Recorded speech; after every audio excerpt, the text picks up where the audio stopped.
Hello and good morning.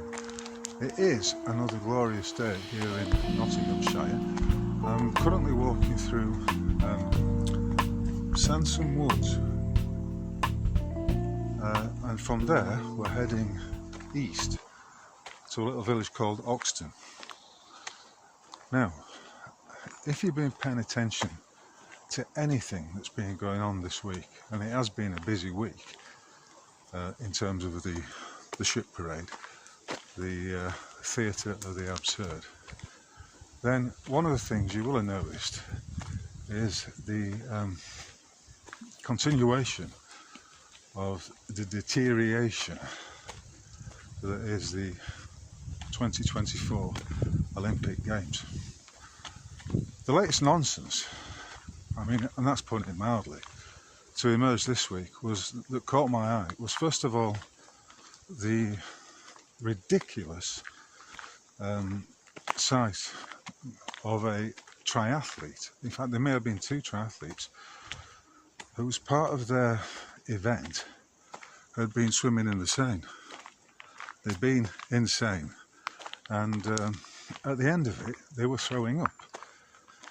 Some people were suggesting that this was as a consequence of the River Seine being somewhat polluted, and maybe they've taken in some of the bacteria that could be present in the water.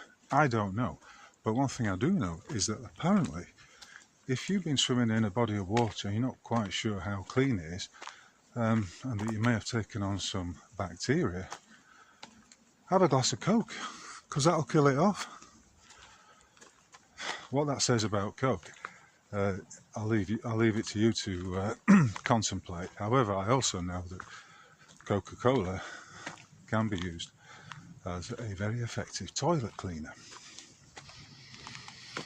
So if it kills bacteria, God only knows what it's doing in your gut should you consume it. However, in the last 24, 36 hours or so, there's been another story that's come out of the Olympic Games which surpasses even the stupidity of the triathletes swimming in the River Seine if it's polluted. And that is the story of the women's boxing competition. I can't even remember what weight it is. Some might quite rightly say, well, boxing is a men's sport. What are women doing getting involved in it? And to which you could add, yeah, it is a men's sport, as was demonstrated by the utterly fraudulent and brutal fight that took place between a man and a woman, in which the fight was stopped. In fact, she retired.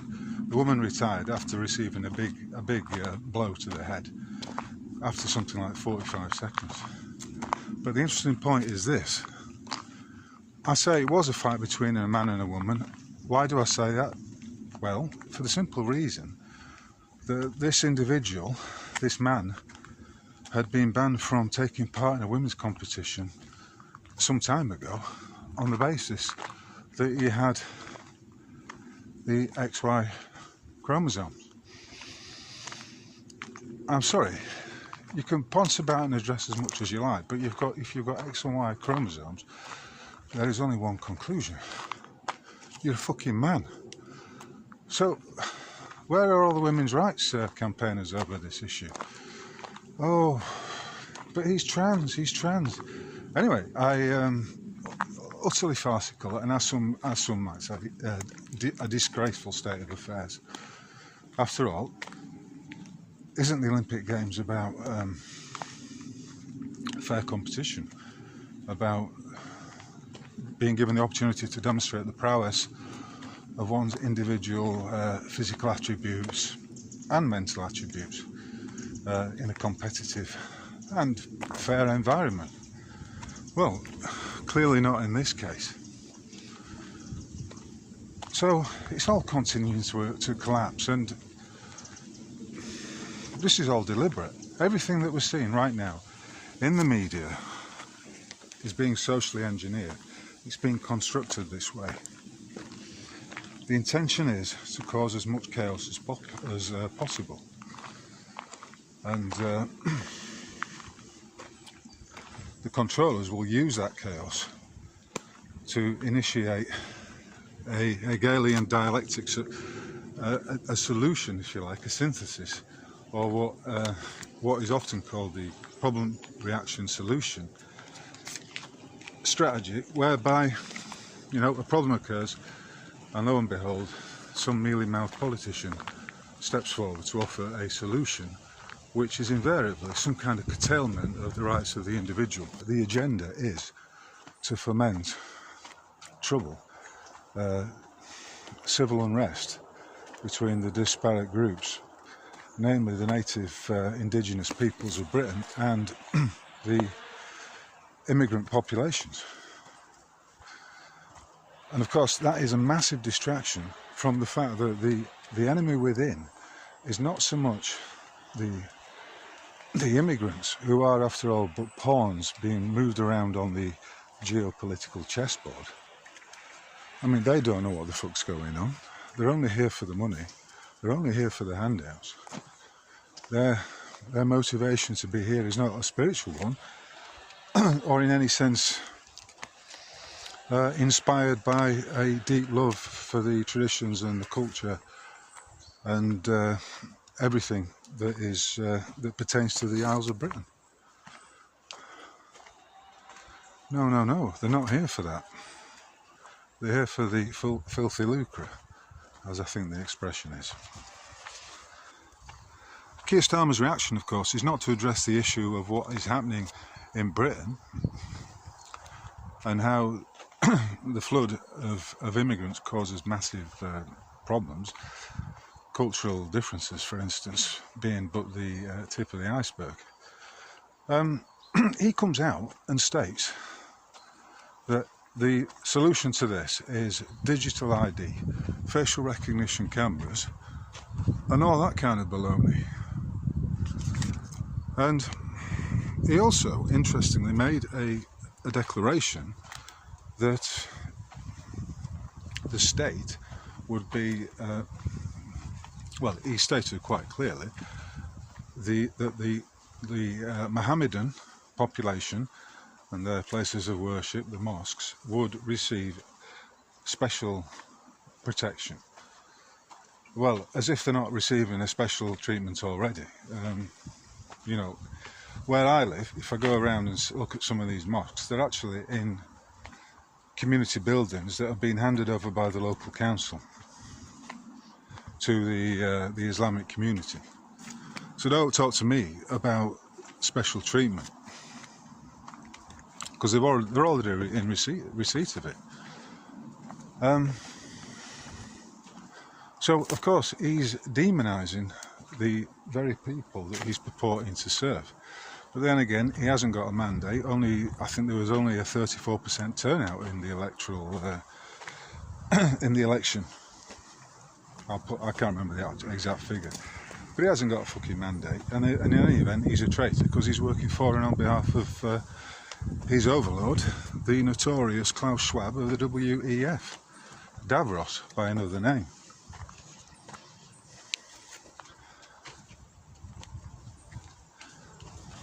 So it's all being stirred up, and I do wonder whether we are in for one of those, as we've had occasionally down the years, one of those summers of discontent, of not uprising, but rioting, definitely rioting. And August can often be that month in which it all happens. I think it's something to do with, is it the dog star? The dog star rages, nay it is past a doubt, or Bedlam and Parnassus is let out, as John Keats said. I'm sure he was talking about the dog days of August, where the temperature builds up, the streets start to melt, and people's tempers start to fray. That's where we're at. So everyone's being played, and all of this imposition of illegal immigrants in various, increasingly all over the British Isles right now, is designed to cause friction, is designed to cause trouble, to cause unrest, and to divide and rule. That's what it's about. And so I would suggest that it's not, but however, so what I've described there, the apparatus of the state and those individuals who occupy those positions of so-called power are the real enemy within. They are the enemy that we should be focusing on. Not the immigrants, not the poor dupes who don't know what the fuck's going on. Why do I say they don't know what the fuck's going on? Well, that's the subject I'm going to come on to shortly. It's to do with IQ levels. IQ levels is a subject nobody wants to go near. But I will put up a graphic by the noted anthropologist Robert Zephyr, which illustrates the point I'm making. So if I could draw an analogy with all of this, it would be that we are dealing with a parasitic class who are manifestly leeching on the body of the people, collectively and individually. That comes by way of the inflation, the high cost of living, the mortgage, the Great British Mortgage Swindle, and the rest of it. But when you've got a parasite that's infected the body or is in the gut of the individual, then you have to take certain products, healthcare supplements and what have you, that kill and then flush that, and then that kill off the parasite and then flush it out of the system. So, you know, for everyone who's saying, well, the simplest way to resolve all of this is to send all these millions of people back to their home countries, to their native lands, the lands of their nativity. But that's not really dealing with the issue, because the real issue, like I say, is the class of traitors that are presuming to hold the reins of power in what is a captured operation, namely the so-called British state. And the only way to deal with this situation, as our ancestors knew, okay, because you think about how much emphasis was placed on dealing with traitors and all the maxims that come from that experience. You know, a people may survive the enemy at the gate, but it will not survive the traitors who are within. I think it was Cicero who said that. Quite right. And of course, the dumbed down populace have been deliberately mind controlled, misled, ill-informed, miseducated, so they don't know these things. All this ancient wisdom has not been lost, it's been hidden. It's not been stolen either, it's been deliberately hidden and misrepresented, as you would expect. You know, there is an expression, starve the beast. Don't feed the beast, starve it. And some time ago now, it might be 10 years ago, I was suggesting that the best way to starve the beast and for the people to take back the power was to hit the system in its pocket. What do I mean by that? Well, I was talking at the time about mortgage strikes. I'm talking about withholding payments, not paying your taxes, because after all, it's a criminal offence to pay. It's a criminal offence under international law to pay or to contribute anything towards a criminal state. And I would argue that we are living in a criminal state right now, palpably. But, you know, we don't have the arms, we don't have the weaponry. All we've got is the law and what is correct, what is right on our side. So this situation has to be dealt with lawfully, but we are looking at a parasitic infection that whose origins can be easily traced back 100 years and to the various outpourings of the Freemasonic controllers. In fact, on that subject, I've been reading a very interesting book. I've just started it by an author called Stephen Knight. Many years ago, I did read one of his books about inside Freemasonry, but it came on my radar recently that he had a very interesting book regarding the so-called Jack the Ripper of London murders, in which a number of prostitutes were killed. But what he unveils is the context of this, who was involved, how high it went, and how running through it was a streak of Freemasonic sorcery and conspiracy involving the royal family, the Prime Minister, and various other high-level Freemasons. I mean, we're going back 140 odd years here to the 1880s, and you may well ask, well, what's changed? I don't think anything's changed. We are still labouring under the false notion that we have a democracy and that our government is representative of the people, when in fact it's not. And Keir Starmer, clearly, having perhaps a Napoleon Bonaparte syndrome, has delusions of grandeur, has delusions of being a dictator. I mean, I do find him a bit of a ponce, and as I'm speaking about him right now, I could picture him quite easily in one of those very stylish high-ranking SS officer uniforms. In fact, for all I know, he may have one of those in his closet, which he occasionally gets out to in order to play some kind of weird role play with his Talmudic wife. Perish the thought. So the solution is in the hands of the people, but the solution is not to rise up and to engage in violence. That's what the state wants you to do. I would say that it requires a more measured approach, a more considered, more cerebral approach, right? Which means what I'm talking about is hitting them in the pocket, refusing to comply with any of this. After all, no taxation without representation is a maxim going back to the war between America and Britain. That was one of the. That wasn't the key tenet, but it was a factor in that.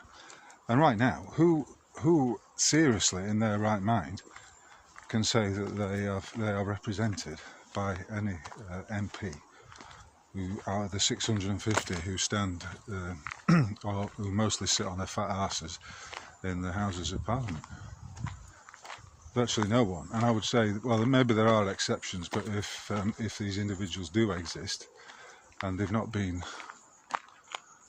contaminated and perverted by the system that they are within, it's very funny that these individuals, you know, who take part in the pantomime have no knowledge whatsoever about what's really going on. And many of them are self-declared members of the WEF, as if that's no problem. That you could be a member of the British government and at the same time be serving another master, as if that's not treason. They just carry on regardless, seemingly blind to the facts of the matter.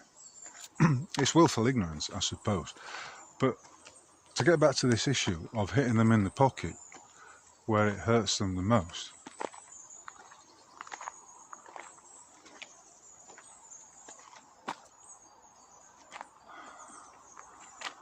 there's a trig point. A bit unusual.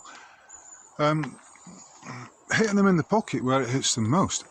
I suggested following the example of a couple in the I think it was the 1930s, who had a legal dispute with their bank. It may well have been the Yorkshire Building Society. It was certainly up in Yorkshire. And what they did was get together a number of other like-minded souls to form these community groups that were they went on mortgage strike. In other words, they refused to pay anything on their even at that time, what were probably illegal mortgages. Now, there are 11.2 million mortgages in Britain, and even if you got just 10%, let's call it a million, we'll call it 1 million people who wrote to their fake lender and told them they'd had enough of this, and that they were not going to pay their mortgages because all mortgages are fraudulent. And until the bank could prove that it was the holder in due course of the mortgage and that there was a legal deed and that monies had been loaned, etc. These are the key tenets of the Great British Mortgage Swindle claim. Well, these are the facts of the matter. That until such a time as that happened, they would be putting the money in escrow, or they'd be putting it to one side, right, until the bank could prove that it was the mortgage holder and that there was indeed a legal mortgage. If you go to my website, look under the rogue mortgage section, you'll see exactly what I'm talking about here. I've gone into it in a lot of detail down the years. So I do know what I'm talking about with this. But even if you just got 10%, so say 1 million people, 1 million households, to notify their banks and tell them they were going on mortgage strike, that would have a great effect, because the loss of revenue on that would really hit them in the pocket. And of course, also it's a numbers game. So the more people that did it, the more unable the courts would be to handle it. The whole thing would collapse. The court system would collapse under the weight of this, because the people don't realise just how much power they have.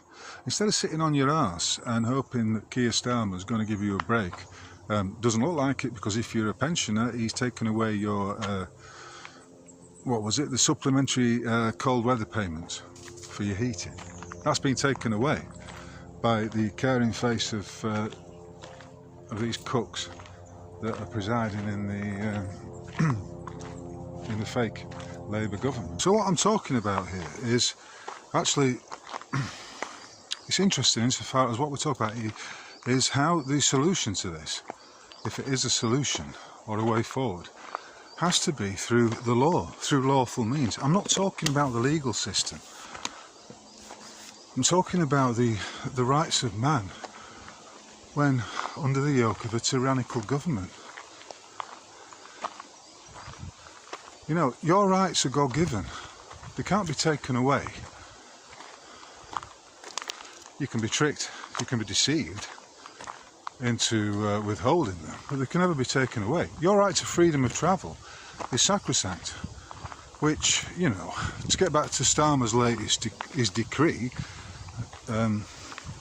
stating that there were widespread use of racial facial recognition technology, digital IDs, all the rest of that bullshit, then that is effectively going to curtail people's freedom to go wherever they like, on the basis that, on the simple ground that if your face comes up on a system that they've got and you've been a naughty boy, then the police will probably detain you and prevent you from going about your lawful business. And of course, this is in lockstep pretty much with what's happened in China and the social credit system. But it's very easy to stop it. Refuse to comply with it. And as I say, maybe it is time for people to get together and go on a mortgage strike or a council tax strike. Stop paying your council tax. There's plenty of information out there that demonstrates council tax is unlawful. That the rates you're being charged only apply to commercial residences. And then of course we've got the name game, we've got the incorporation of the all capitalised name. That's another fraud that's going on. I'm saying refuse to comply with this. Distance yourself from the legal fiction. Challenge your council tax. Refuse to pay any fines and forfeitures that have not been through the court system. If a court order comes through and the judge has demonstrably misformulated his order by way of missing out key facts and evidence, then that's a void order, and you have every right to have it set aside under CPI, is it 31.1 or 3.1? I can't remember, but it's on my website. I'll put the link up. It's time for people to grow a backbone, you know. And I don't doubt that people have a backbone. I can see the anger and the commitment that is there to good men standing up to the tyranny. The episode in Ireland is another demonstration of that. But what you've got is a load of blokes who know intuitively that what is being done to them is wrong, that it's all wrong, and they know what their rights are. But unfortunately, they don't quite grasp how they should be acting lawfully. If the system's operating dishonestly against you and illegally, the solution to that is for you to be honourable and to act lawfully. And if it sounds simple, then it is simple, because all I'm expressing here is the truth. So I'm saying, rather than get out there and, you know, get into scuffles with these thugged idiots who are going around in the uniform of constables and riot police, hit them where it hurts, hit them in the pocket. Refuse to comply with any of it. Demand that they provide the contractual obligation between you, the man or the woman, and the corporation. And I'm not naive enough to believe for 1 minute that there will be millions and millions of people who are engaging in this. Because, you know, I don't have the reach. I don't have that level of influence. I don't know if anybody does. But the point is, if we put the idea out there and we start planting the seeds, then who knows what can happen. Because if you can imagine, if you're listening to this and you've got a void mortgage which you're paying, I don't know how many, tens of hundreds of pounds, or let's say hundreds of pounds to service each month, right? And you're paying council tax to the tune of whatever. How much energy and how much of your time and energy would be saved by not having those, having to pay those false charges? You know, sometimes it takes the mother, in a couple, the husband and the wife, both of them, to go out and labour, probably in a job that's of little value to anybody at the end of the day, in order to simply keep a roof over their head. Think about the energy that gets freed up if you're no longer paying these hundreds of pounds per month.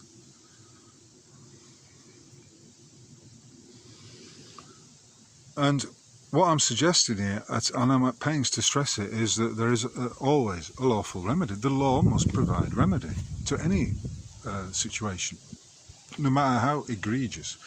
And we're living in egregious times right now, where, if you haven't grasped it already, we're looking at the genocide of the European. That's what's going on. This is the long-stated aim. This is what was happening with the Second World War, was a mass ritualistic sacrifice of tens of millions of European men, particularly the men.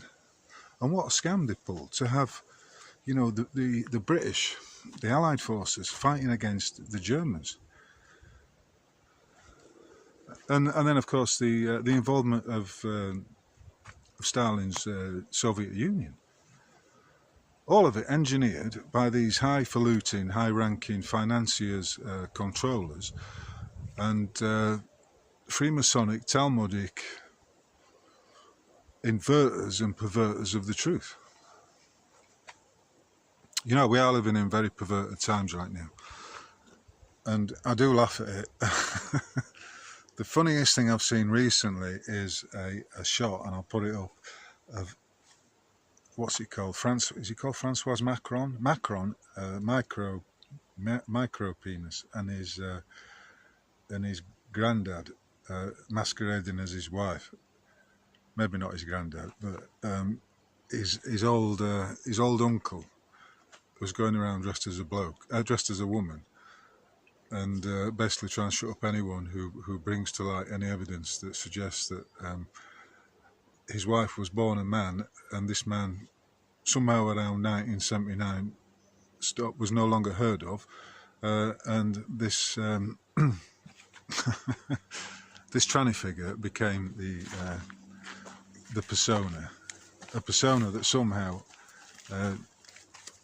Macron finds himself attached to. Again, another little fella, another one with Napoleon Bonaparte syndrome. You have to laugh at it because it is very, very funny. The pantomime is supposed to be funny, but a lot of it, of course, is a distraction. But wouldn't it be great if you could get, so even just 100,000, or it wouldn't take that many actually, 100,000 mortgagors, people who were servicing these fake mortgages, to go on strike and withhold their mortgage payments. First of all, the financiers would hate it, the control system would fucking dislike it, and the courts would go into complete and utter meltdown. The wheels would truly come off. Because even now, they're struggling to deal with litigants in person who were going in and rightfully making these defences against all, not just the mortgages, but all manner of fraudulent attempts to extort them of their energy. Because that's what it's ultimately about. It's an extortion racket designed specifically to keep you as a plebeian in your place, a happy plebeian who never questions anything. Oh, just pay them, never mind, don't worry about that, just pay them, just pay them. Well, I'm not of that ilk, and I would imagine quite a few of you, if not all of you listening to this right now, are similarly like-minded. You know, if someone's claiming money off you, fucking ask them to prove that you owe them anything, or that they loaned you anything in the first place, or that you are obliged to make a payment. I mean, there is no law that requires you to pay income tax, none whatsoever. But of course, we're living in a world where everyone's been dumbed down, miseducated, misinformed, and the usual control systems are in place, largely through an aristocracy, a ruling class that's been in situ for well over 100 and, well, close on 200 years. It's the same shit. However, like I say, the solution, the remedy, has to be a lawful one. You know, take for instance the right to bear arms. It's only your legal fiction that has to go through all this rigmarole of the licence system to get a rifle, to get armed. You can't take away the right to bear arms. It's a God-given right to be able to defend yourself by whatever means is necessary. And anyone who suggests otherwise is being fallacious.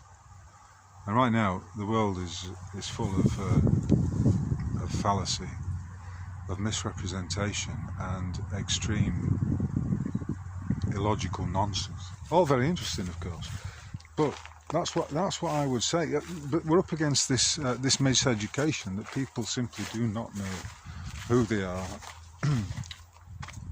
let alone the nature of the false reality that they find themselves in. As I said in the last podcast, right now I find it very hard to believe that anything that we see on the in the media, in the mainstream media, that any of it is actually real, in the sense that it's organic, and that it's not being staged, that it's not being scripted. Right, it's about 2:30 in the afternoon, and I've just had a lunch at the old Green Dragon public house in Oxton, which is back yonder. Which brings me back to the point I was making earlier about this connection that we have with the land of our birth, with the land of our nativity. I don't know how clearly it shows up behind me, but you could say I'm effectively in what was broadly known as Sherwood Forest, and with that comes all kinds of Robin Hood connections, of course. And although I'm from Huddersfield, one of the things I really like about the Nottinghamshire landscape is this sort of rolling, gentle quality it has. I mean, in other words, it's not as steep as the hills in Huddersfield. And I don't know if you can see it here, but this is an example. You've got these gently rolling hills and these little plantations or bits of deciduous native forest that are left. And rightly or wrongly, I've got a strong connection with these lands. I'm British, you know, whatever that means. And on Wednesday I had the pleasure of the company of a couple of mates of mine who some would describe as normies. In other words, they've got a lot invested in the system. And we went on a trip to the village of Elam in, well, near Ashbourne, on the out towards the Staffordshire side of the Peak District. And we had a great time. I mean, I did get us lost a couple of times, but that aside, I was a bit concerned because when I was planning the route the previous day, it had come up in my feed somewhere of this this incident that had arisen in the valley of Dovedale, which is the next valley adjacent to the Manifold Valley, which was largely where we were. And it turned out, when I looked at it, there was a group of presumably African immigrants, entitled immigrants, who were at the famous stepping stones at Dovedale to cross the river, and they appeared to be chucking spears at each other. Now, I'm not going to call them spear chuckers, but it did remind me of the finale to the film Zulu. But to see the sight of Africans at Dovedale chucking spears at each other is as comic as it is tragic.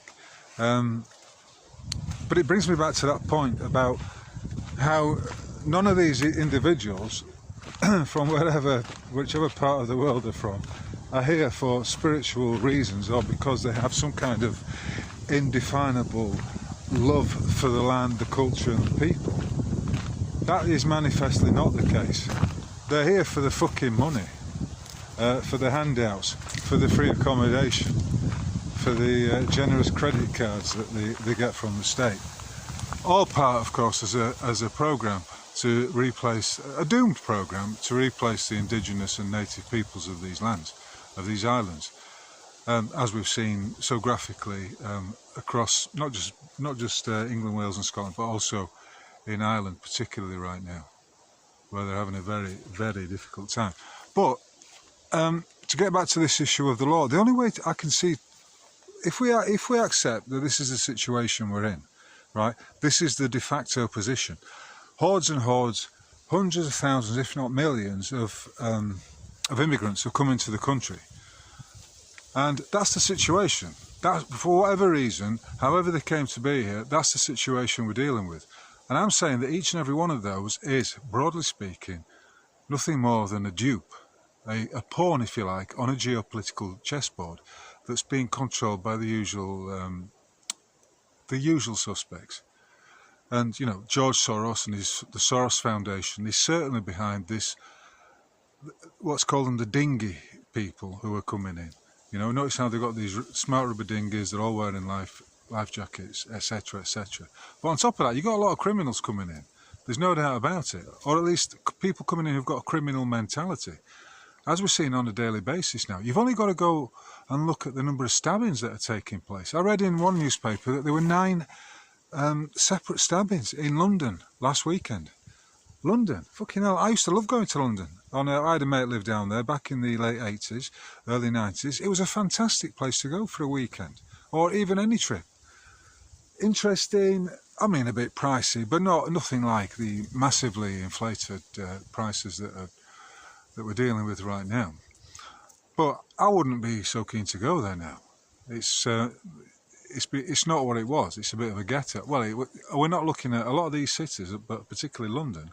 We're looking at a situation where we have these ghettos, and you know, people say, "Oh well," like that cunt Sadiq Khan will say, "Well, diversity is our strength," which is, you know, patent nonsense. I do wonder about his IQ level, and you know, that brings me back to that subject of IQ, intelligence quotient. I'm afraid, you know, it's one of the taboos that nobody wants to speak about. The graphic that I'm going to show in this podcast basically provides you with the average IQ level for a number of African countries. And some people will start complaining, oh no, that's it's culturally biased, yada yada, it's a false sample, doesn't add up, and they'll provide all these excuses. But basically, you know, what you're dealing with when it comes to a lot of these individuals are immigrating to Britain is low IQs. And, dare I say, of course I fucking dare say, a propensity to violence when the going gets tough or whenever there's a tricky situation. And of course, right now, the weapon of choice is the knife, or, as we saw in Southend, the machete. So that's the situation. I'm saying we've got to stay calm and we've got to use our creativity and our logic and reason. But above all, we have to remember the maxim, do unto others as you would have them do unto you. So that's the situation, right? Imagine that you were an illegal immigrant in another country. How would you like to be treated by the natives? Okay, it's been decided that they want you out. How would you like them to deal with that situation? Because isn't that the case here? Isn't that how we should be handling it? We treat them with respect, with kindness, but with firmness, and we do it entirely under the law. And the law is, do unto others as you would have them do unto you.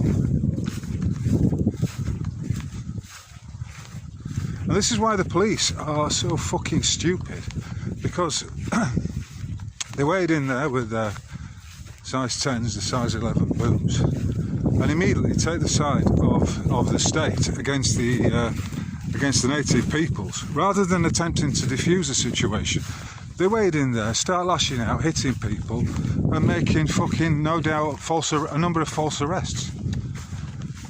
And all the while, you know, they're acting like cows. They're dressed up in this stupid body armour, making them look like some sort of gathering of medieval knights, or dark fucking Teutonic knights, clad in black.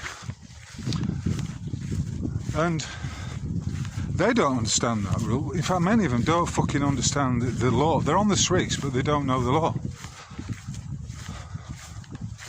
I'll leave it at that. I'm not going to go into any more detail about the police. But what I'm saying is this: that those coppers need to fucking wake up and start treating the people with the respect. After all, as I said in the previous podcast, they are operating under whether or not they like it or even know about it. They have a duty of service to the native peoples of Britain. Without the native peoples of Britain, they wouldn't have the ability, the right to make citizens' arrests. Because to make a citizen's arrest, you need to be a citizen, if you like, of the country. And we are all citizens of the country, whether or not we like it. I mean, there are issues there, but just take that as in broad terms. We are British nationals. If we were born on these lands, we're British nationals. So, if we take that as the key tenet here, the main focus is to treat people as we would have them treat us, then at some point we're going to have to come up with a firm but lawful and appropriate means of repatriation.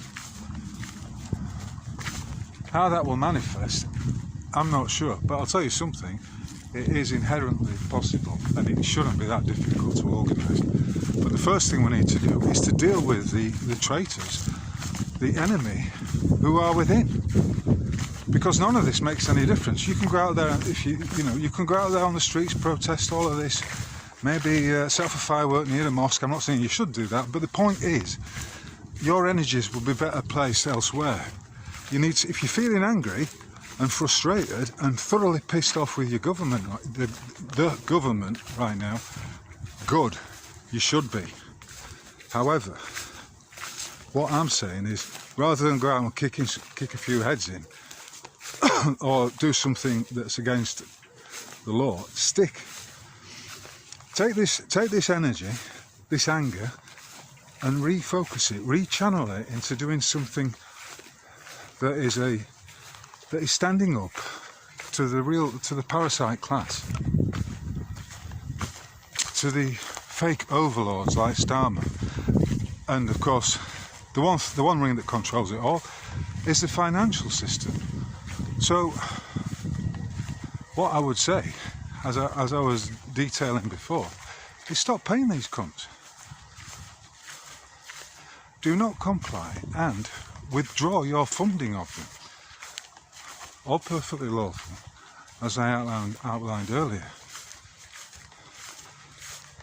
But, you know, we're living in a time where the state is clearly out of control and committing, through its proxies like the police and the banks, various acts of lawlessness against the people.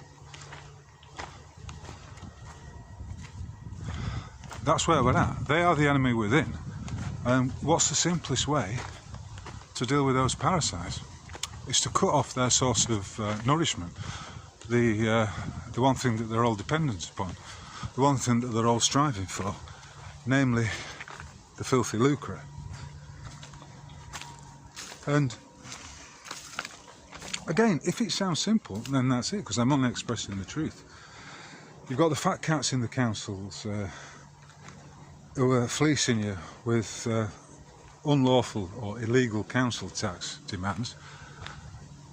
You've got the courts issuing false void possession orders for people's properties, and you've got the police behaving in ways that are despicable, not to put too fine a point on it. This is Oxton Bogs, by the way.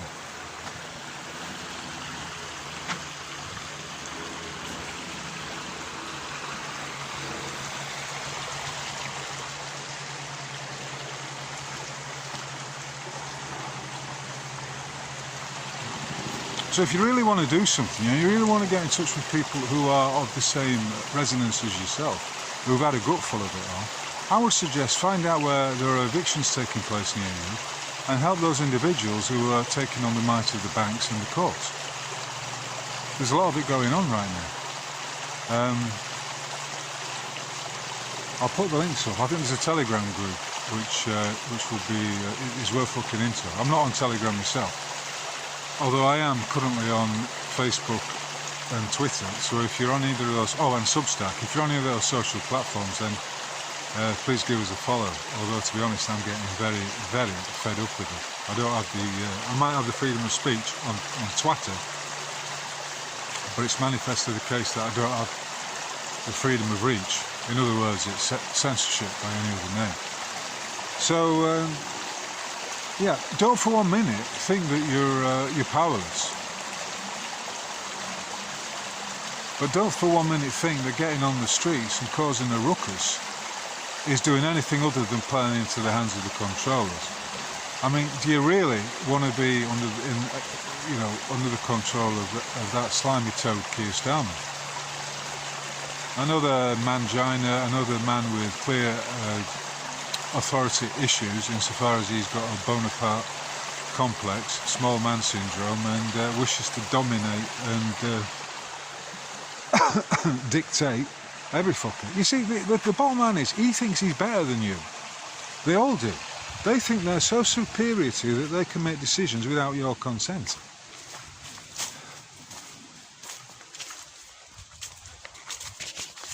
To which I say, fuck off, as you should as well. So, if you haven't done so already, watch the Great British Mortgage Swindle, and then after that you'll realise exactly how and why your mortgage is a fucking extortion racket. A complete and utter con at every level, beginning with the illusion of a loan. And if you don't know this yet, you've got to fucking wake up, catch up, and get up to speed with it all. Because right now, doing nothing is not a fucking option. However, taking lawful control of the situation is most certainly the one thing that we can do. So, from the woods near Oxton Bogs, some 8 miles or 9 miles north of Nottingham, I'll bid you a fond farewell. This has been episode 48 of the Roadcast, which means I'm nearing the half century. I hope you've enjoyed it. If you have, and you're appreciative of the efforts I make on this very low profile shadow banned platform, then please give us a thumbs up. Please like, subscribe. When I say subscribe, you can subscribe on YouTube or Rumble, but also at the website roguemail.org. That way, if you subscribe there, you'll be notified of every post that I make and every roadcast that gets released. So, until the next time, watch out for the madness all around.